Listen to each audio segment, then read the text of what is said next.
Te Matatini o Te Kāhui Maunga, e Kahui tupua, e Kahui wairua.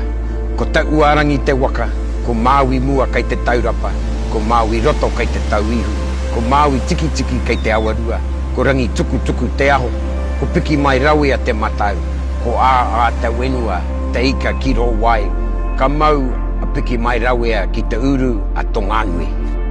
Ka ia ki runga kōia, i wainai tengua ko te ika roa Māui e takotone. Nā Māui roto i kuti kuti peka peka wakaraua, ai wenua mō wai, ai wenua mo te Kāhui Māui.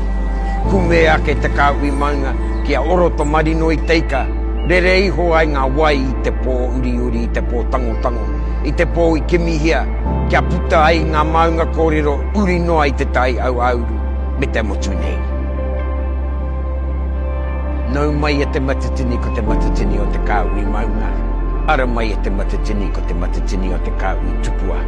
Rarau mai e te Matatini ko te Matatini o te Kāhui wairua.